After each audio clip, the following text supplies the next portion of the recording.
Черногорна. Нарушение на Паскал Струйки, иначе Илия Груев успя да отнема топката от Екитики. Вирц. Вирц опитва да влезе навътре. И една игра. Необходимо работа от страна на немския полузащитник Штах.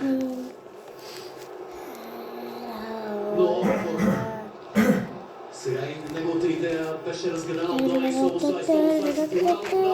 Пространството е изключително много и изобилие пред Кол и Гако. Влиза навътре.